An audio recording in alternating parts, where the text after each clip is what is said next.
Al-Masih, saudara-saudara. Dan itulah namanya Yesus itu roh yang menolong dan menyelamatkan. Bahkan memberi kehidupan. Sampai dia cerdas menguasai teknologi sehingga manusia ini bisa hidup. Coba aja nggak ada ilmu pengetahuan. Coba ada nggak ada teknologi. Bagaimana mau hidup manusia ini? Kelaparan semua. Kelaparan semua. Bahkan saudara-saudara, saya ini namanya Yohanes. Bapak itu nama ini ajaib. Bernama Yohanes yang pertama adalah saksi kepada Yesus sebagai Mesias, kedatangan yang pertama. Saya ini saudara-saudara dengan karunia daripada Tuhan, nubuatan. Saya ini bermimpi, penglihatan, firman rema, mujizat dan pendengaran, saudara-saudara. Ya, saya ini sudah kelas hamba Tuhan yang istimewa di hadapan Tuhan dan bisa menyingkapkan banyak rahasia. Bahkan tugas saya bernama Yohanes adalah menyaksikan Yesus yang datang sebagai hakim raja. Ini tugas saya, saudara-saudara. Hakim yang lurus ada di Alkitab dan di Al-Quran. Itu harus datang. Itulah titik temu dan konsistensi daripada rencana Allah menyelamatkan dunia ini. Dia sebagai Mesias, dan tapi dia harus datang sebagai hakim raja. Karena Bapak Ibu sekalian, sampai sekarang ini masih banyak yang menolak Isa Al-Masih, Yesus sebagai jalan yang lurus. Makanya terjadi gempa dan banjir. Itu ada di Alkitab. Nggak tahu, maaf aja saya nggak tahu, nggak pernah di Al-Quran. Kalau ada puji Tuhan, itu ada titik temunya, puji Tuhan. Tapi di Alkitab ada. Yesus yang datang sebagai hakim raja itu melalui gempa, api lumpur dan sebagainya. Puji Tuhan, ada titik temunya ya. Ini kebenaran. Dan ini sudah terjadi di Indonesia. Aceh. Apalagi? Jogja, api lumpur dan sebagainya. Dan itulah maksud Tuhan untuk menyelamatkan. Karena apa? Kalau kita lihat dunia ini termasuk Indonesia, tidak hanya Indonesia ya, dunia sedang krisis namanya multidimensi. Saya orang ekonom, makanya Tuhan panggil saya sebagai orang ekonom. Ini yang saya tulis di buku saya ini, bagaimana rahasia menyelesaikan krisis multidimensi. Saya menemukan teori ekonomi yang baru, saudara-saudara. Saya menemukan teologi yang baru. Ya, ini yang saya ceritakan ini secara singkat. Akibat daripada rahasia itu dibuka Tuhan kepada saya. Sehingga dunia ini, Indonesia ini menjadi baru. Karena apa, saudara-saudara? Kerajaan Allah yang Tuhan mau bangun sekarang ini bukan langsung ke sorga. Ini adalah zaman akhir zaman, 1000 tahun damai. Itu sesuai dengan Wahyu 20. Yesus yang memerintah sebagai hakim raja. Karena dia yang pernah datang ke dunia ini, dia akan kembali ke dunia ini menjadi raja di dunia ini. Raja yang memulihkan dunia ini. Ini saudara-saudara, jangan istilahnya salah mengerti. Kalau bukan Tuhan yang memulihkan dunia ini, siapa yang sanggup? Nabi pun tidak sanggup dalam sejarahnya. Hanya Tuhan. Roh Allah itu sendiri bekerja melalui orang-orang yang baik dan benar. Sehingga antara lain moral etika daripada pemimpin ekonomi politik, termasuk pemimpin agama ini harus benar. Dan disitulah roh Allah itu bekerja. Kalau berdosa terus, hubungan kita dengan Tuhan putus. Ya, bahkan dihakimi kita. Kalau kita berdosa terus, walaupun kita sudah beragama namanya. Itu? Tapi berdosa terus. Inilah rencana Tuhan, saudara-saudara, sebagai hakim raja. Makanya saya pernah bertanya kepada Tuhan, kenapa Tuhan Yesus datang sebagai Mesias, kemudian datang sebagai hakim raja. Saudara-saudara sekalian, penelitian saya di dalam alam roh dan Alkitab, Yesus datang sebagai Mesias itu dia lebih menekankan kepada roh kemurahan, kasih. Ya, bahkan dia sampai mau tersalib untuk menyelamatkan manusia itu. Tetapi saudara-saudara, Alkitab mengatakan kalau Yesus datang sebagai hakim raja, dia akan mencurahkan sifat Allah yang perkasa. Bukan yang pemurah, yang perkasa, tapi tidak meninggalkan yang pemurah. Ini aspek nubuatan ya, teologi. Yang perkasa artinya tegas. Yang jahat harus dihukum. Yang fasik harus ditegur. Bertobat. Begitu saudara-saudara. Sampai terjadi gempa banjir itu semua adalah teguran. Bagi orang-orang yang gak percaya Tuhan itu saudara-saudara. Sampai dia semua agama percaya bahwa hakim yang adil itu, jalan yang lurus itu menyatakan dirinya. Kiranya Tuhan memberkati kita semua.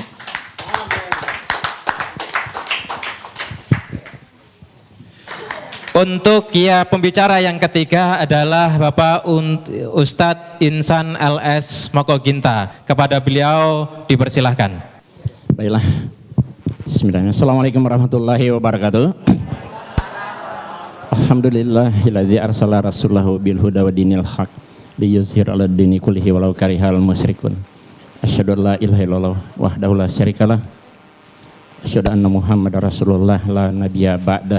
Amma ba'd. Bapak Ibu hadirin sekalian yang dirahmati oleh Allah Subhanahu wa taala, tadi kita telah mendengarkan paparan dari teman-teman kita pembicara dari Kristen, yaitu Bapak Luga Tambunan dan Pak Yohanes Tampu Bolon. Sebenarnya tema ini bukan hanya who is Jesus, masih ada sambungannya ya. Tema yang sudah kami sepakati saya dengan Pak Luga, who is Jesus? God or prophet? Maksudnya Tuhan atau Nabi ya, gitu Pak ya. Jadi siapakah Yesus, Tuhan atau Nabi? Nah, tadi kedua pembicara telah mempresentasikan tentang Yesus sebagai Tuhan dengan segala kelebihannya. Tapi untuk membantahnya nanti sebentar saja, saya akan mempresentasikan dan membuktikan bahwa Yesus itu benar-benar Nabi, bukan Tuhan, berdasarkan Alkitab. Setelah saya akan menggunakan Alkitab atau Bible untuk membuktikan bahwa Yesus itu Nabi, bukan Tuhan. Ya, baik, kita lihat sini. Siapa yang paling tepat menjelaskan status Yesus Tuhan atau Nabi dalam Alkitab atau Bible? Siapa yang paling pas? Ya, tentu saja jawabannya Allah, Yesus, dan mereka yang hidup sejaman dengan Yesus. Tentu kesaksian Allah dan Yesus itu paling kuat. Ya kan? Kemudian kesaksian dari orang-orang yang hidup sejaman dengan Yesus. Nah, saya akan memulai dari kesaksian yang paling rendah. Orang-orang yang hidup sejaman dengan Yesus. Karena mereka lah yang bergaul langsung dengan Yesus. Ya, beda dengan Pak Luga dan Pak Yohanes hidup 2000 tahun kemudian. Ya, tentu kesaksian orang yang bergaul dengan Yesus, yang berbicara langsung dengan beliau, mereka paling tahu siapa Yesus itu. Baik, kita lihat kesaksian orang yang hidup sejaman dengan Yesus mengatakan siapa Yesus itu pada saat itu. Matius 21 ayat 11. Dan orang banyak itu menyahut, inilah Nabi Yesus dari Nazaret di Galilea. Itu kan tertulis di Injil. Saya akan 100% menggunakan Bible. Inilah Nabi Yesus dari Nazaret di Galilea. Markus 14 ayat 65. Lalu mulailah beberapa orang meludahi dia dan menutupi mukanya dan meninjunya sambil berkata kepadanya, hai Nabi, cobalah terka. Malah para pengawal pun memukul dia. Jadi mereka yang hidup sejaman Yesus mengatakan Yesus Nabi. Nabi Yesus. Ya. Tapi orang Kristen tidak mau mengatakan Nabi Yesus. Kalau Nabi Isa. Nabi Isa. Kalau Yesus Tuhan Yesus katanya. Tapi kalau kami dalam Islam ya Nabi Isa. Berarti Yesus itu Nabi. Nah, selanjutnya kita lihat. Banyak ayat-ayat yang berbicara seperti ini. Katanya kepada mereka, apakah itu? Jawab mereka, apa yang terjadi dengan Yesus orang Nazaret? Dia adalah seorang nabi. Yohanes 7 ayat 40, berapa orang di antara orang banyak yang mendengarkan perkataan-perkataan itu berkata, dia ini benar-benar seorang nabi. Ya, ia adalah seorang nabi. Jadi, mau diulang yang tadi? Enggak, langsung ya. Jadi tadi kesaksian orang yang hidup sejaman dengan Yesus mengatakan Yesus itu adalah Nabi. Saya lebih percaya kepada orang yang bergaul dan hidup sejaman dengan Yesus ketimbang orang yang hidup 2000 tahun kemudian. Kemudian Yesus sendiri yang memberi kesaksian. Ini derajat lebih tinggi karena Yesus sendiri yang memberi kesaksian. Injil itu ada 4. Matius, Markus, Lukas, dan Yohanes. Ternyata keempat Injil semua Yesus mengaku dengan jujur dan polos dia itu nabi. Lalu mereka kecewa dan menolak dia. Maka Yesus berkata kepada mereka, titik 2 koma pembuka. Berarti ini ucapan Yesus kan? seorang nabi dihormati di mana-mana kecuali di tempat asalnya dan di rumahnya. Jadi Yesus sendiri yang memberi kesaksian dia itu nabi. Injil Markus, maka Yesus berkata kepada mereka, seorang nabi dihormati di mana. Injil Lukas, nabi. Injil Yohanes, nabi. Ini ucapan Yesus sendiri loh. Ya kan? Kita lebih tentu jelas sekali, jauh lebih kuat kesaksian Yesus ketimbang kesaksian orang-orang yang hidup zaman di dalam Alkitab. Ya, Pak Luga boleh lihat. Ya. Pasal 5 ayat 29. Tetapi Petrus dan rasul-rasul itu menjawab, katanya, kita harus lebih taat kepada Allah daripada kepada manusia. Iya, kita lebih taat kepada Allah daripada manusia. Nah, tentu setelah Allah, Yesus kan baru manusia. Kalau tadi kesaksian manusia, Paulus. Sekarang kesaksian Yesus tentu jauh lebih kuat. Apalagi kesaksian Allah kan. Kita lihat, Allah itu bukan manusia. Di dalam Alkitab 1 Samuel 15:9, lagi sang mulia dari Israel tidak berdosa dan ia tidak tahu menyesal sebab ia bukan manusia. Aku tidak akan melaksanakan murkaku yang bernyalanya, itu tidak akan membinasakan Efraim kembali sebab aku ini Allah dan bukan manusia. Nah, kemudian lihat saksian Allah lebih kuat tadi kan. Nah, di dalam Ulangan 4 ayat 3, engkau diberi melihatnya untuk mengetahui bahwasanya Tuhanlah Allah, tidak ada yang lain kecuali Dia. La ilaha illallah. Ulangan 4:39, sebab itu ketahuilah pada hari ini dan camkanlah bahwa Tuhanlah Allah yang di langit, di atas dan di bumi dan di bawah, tidak ada yang lain. La ilaha illallah. Kemudian Ulangan 6 ayat 4, dengarlah hai orang Israel, Tuhan itu Allah kita, Tuhan itu esa. Esa berarti satu, bukan dua, bukan dia. Kesaksian Allah lebih kuat. Tadi sudah dibacakan tadi kan? Kita menerima kesaksian manusia, tapi kesaksian Allah itu harus lebih kuat. Jadi kesaksian Pak Luga dan Pak Yohanes kita bisa terima, tapi kesaksian Yesus dan Allah pasti lebih kuat. Kita lihat ini, tidak ada Allah kecuali aku. Di Yesaya ya, bahwa aku tetap Dia, akulah Tuhan dan tidak ada juru selamat selain daripada aku. Ya, akulah Allah, juga seterusnya aku tetap Dia.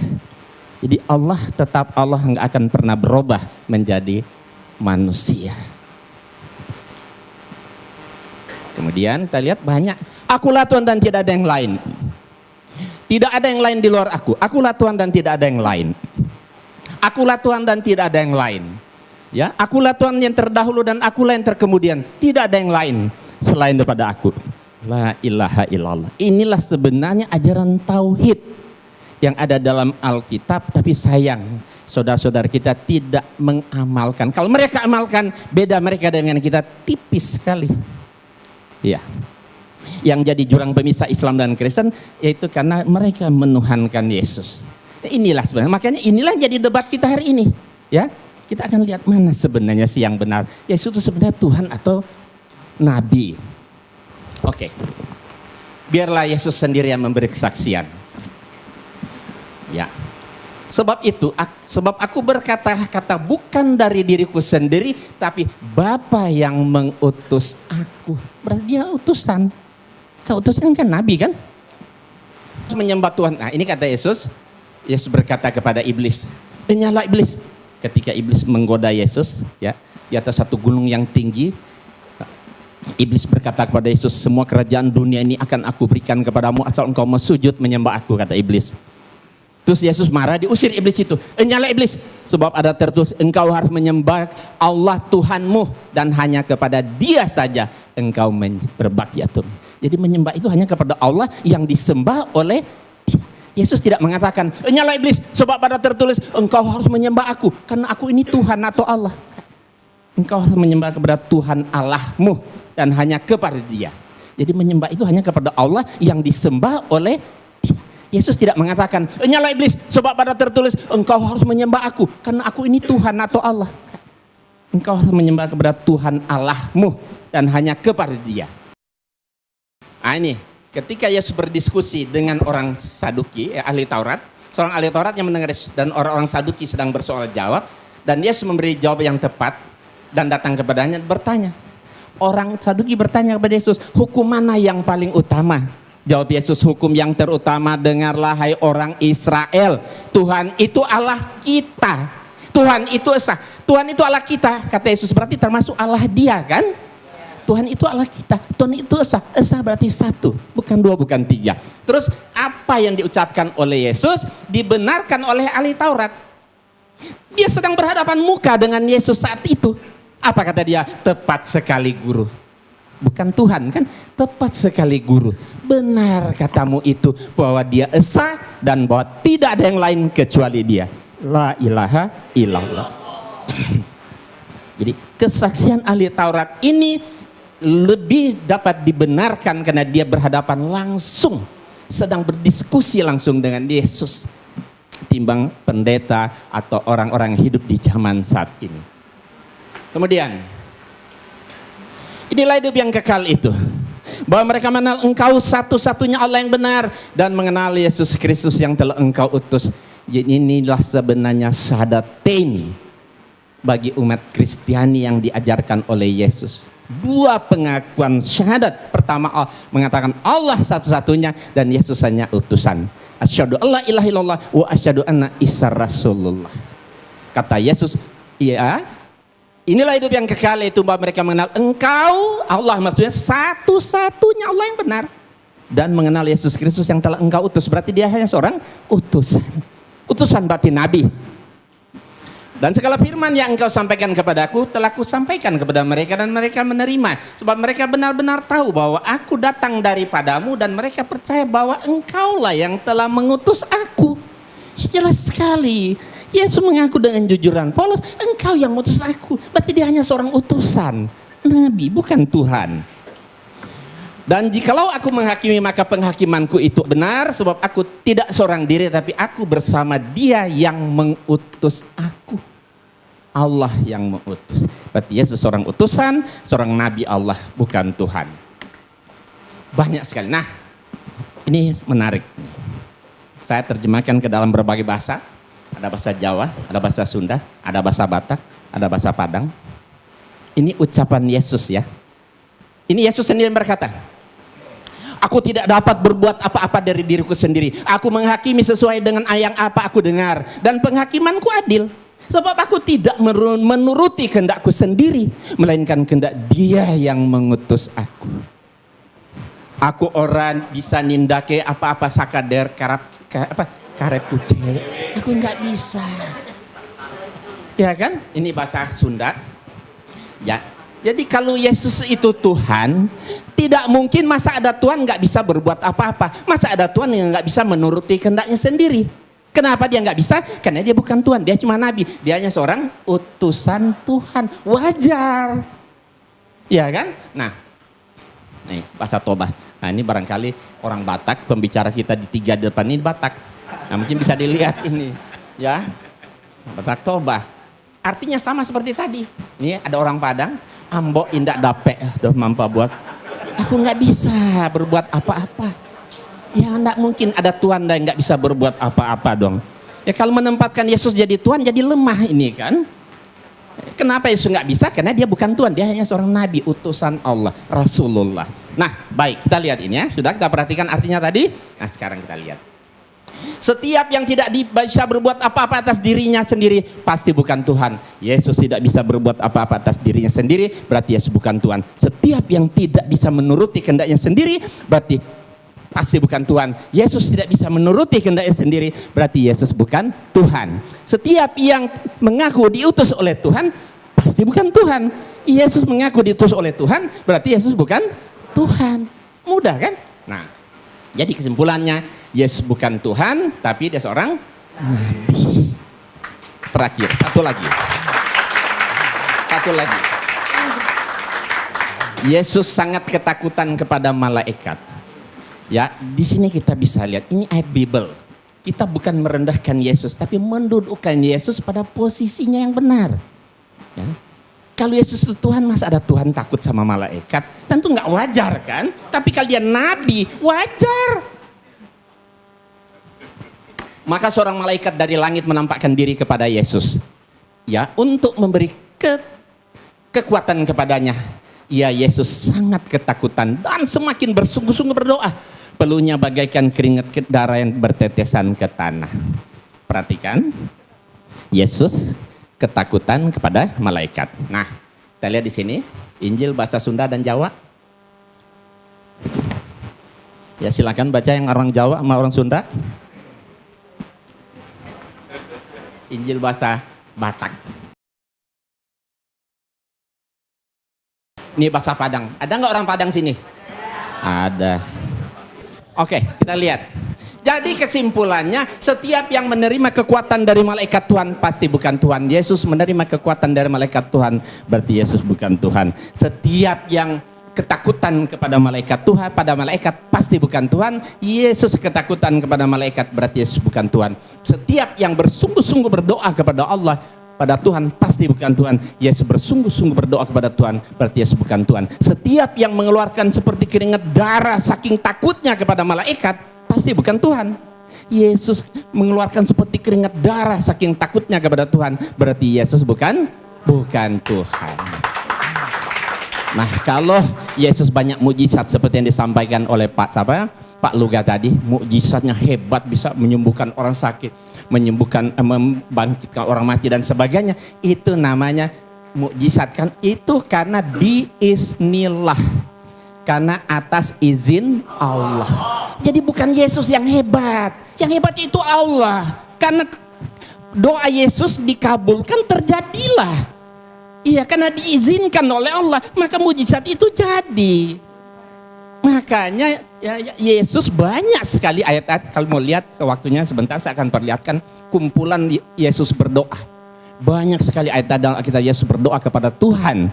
Kalau Yesus itu Tuhan, kenapa Tuhan masih berdoa kepada Tuhan yang mana lagi? Nah, karena doanya dikabulkan, terjadilah mukjizat itu untuk membuktikan bahwa dia itu betul-betul seorang nabi. Ya kan, supaya Bani Israel yakin dan percaya bahwa Nabi Isa adalah seorang nabi. Ya, saya rasa nanti dilanjutkan ya. Terima kasih kepada Bapak Insan LS Moko Ginta. Sekali lagi tepuk tangan biar tambah semangat. Baik, untuk pembicara kita terakhir yang keempat adalah Ustadz Samsul Arifin Nababan. Ini pembicara Batak yang ketiga. Kepada beliau 20 menit dipersilahkan. Assalamualaikum warahmatullahi wabarakatuh. Selamat sore kepada saudara-saudara kami dari umat Kristiani. Alhamdulillah. Wassalatu wassalamu ala rasulillah wa ala alihi wa sahbihi wa mawalah, amma ba'd. Yang kita hormati saudara kita, pembicara dari umat Kristiani, Bapak Pendeta Luga Tambunan, dan juga Bapak Pendeta Johannes Tampu Bolon. Juga yang kita hormati pembicara dari pihak Muslim, Ustadz Haji Insan LS Moko Ginta. Bapak-bapak, ibu-ibu, para hadirin dan pendengar yang saya muliakan. Pertama sekali, saya secara pribadi sangat mengapresiasi acara dialog yang semacam ini, yang menurut hemat saya kegiatan dialog ini sudah lama sekali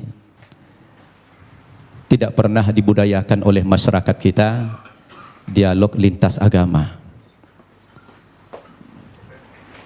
Dan mudah-mudahan kita yang menghidupkan kembali tradisi ini untuk kemudian diikuti oleh generasi kita yang lain. Al-Quran sendiri memang memerintahkan kepada umat Islam untuk senantiasa membudayakan dialog. Dan dialog itu salah satu perintah Allah dan juga salah satu metode, salah satu cara untuk menyampaikan misi-misi kita. Al-Quran sendiri yang berjumlah 6.000 236 ayat kurang lebih. Hampir sepertiga berbicara tentang dialog. Apakah itu dialog Allah dengan malaikat, dialog Allah dengan para nabi, dialog nabi dengan para orang tua dan anaknya, dialog nabi dengan umatnya. Itu banyak kita jumpai dalam Al-Quran. Nah, salah satu dialog yang dianjurkan dalam Al-Quran ini adalah kita berdialog dengan saudara-saudara kita yang non-muslim. Seperti yang Allah perintahkan dalam surat Al-Ankabut ayat 46. A'udzu billahi minasyaitonir rajim. Wa la tujadilu ahlal kitabi illa billati hiya ahsan. Janganlah kamu berdebat dengan orang-orang Yahudi dan Nasrani atau orang ahli kitab terkecuali dengan cara yang terbaik, bukan baik. Al-Quran memerintahkan bukan baik, tetapi harus dengan cara yang terbaik. Kalau sudah terbaik ini dalam segala aspek, pilihan materinya, maudhu yang dibicarakan, susunan katanya, bahasanya, dan lain sebagainya. Karena dialog ini adalah salah satu cara kita untuk menyampaikan kebenaran. Demikian juga dalam surat An-Nahl ayat 125. Allah mengatakan, A'udzubillahi minasyaitonir rajim. Ud'u ila sabili rabbika bil hikmah wal mau'izatil hasanah wajadilhum billati hiya ahsan. Ajaklah manusia itu ke jalan Tuhanmu, kepada kebenaran, kepada Islam. Dengan cara apa kita mengajak mereka? Yang pertama kata Allah, bil hikmah, dengan penuh kebijaksanaan. Yang kedua, dengan memberikan nasihat-nasihat dan pelajaran-pelajaran yang berguna, yang bermanfaat, yang mudah dicerna. Dan yang ketiga, kepada orang yang berbeda keyakinan dengan kamu, kata Allah, wajadilhum billati hiya ahsan. Berdialog atau berdebat dengan mereka, tetapi dengan cara yang terbaik, kata Allah. Jadi dialog itu sebetulnya dalam Islam, Pak Tambunan, Pak Tampu Bolon, merupakan perintah agama yang harus dibudayakan. Bahkan Allah sendiri ketika hendak menciptakan manusia ini dialog dulu dengan malaikat. Nah, Allah itu dialog dengan malaikat. Karena cara-cara dialog itu adalah cara yang paling efektif. Oleh karena itu saya melalui mimbar ini, melalui forum ini mengingatkan kita semua, memang dialog itu tujuannya bukan mencari menang kalah. Ya, dialog itu bukan mencari kemenangan atau kekalahan. Tetapi dialog itu sebuah sarana kita untuk menyampaikan kebenaran, untuk dakwah. Itu makanya dakwah dalam pandangan agama Islam, Pak Tambunan, dakwah itu tujuannya adalah mengajak. Begitu juga Pak Tampu Bolon ceramah. Saya tadi membayangkan Bapak berdua ini mempresentasikan materinya dengan hujjah, dengan dalil-dalil yang jelas. Justru malah terbalik, yang paling banyak bicara Alkitab malah Pak Insan dari Muslim.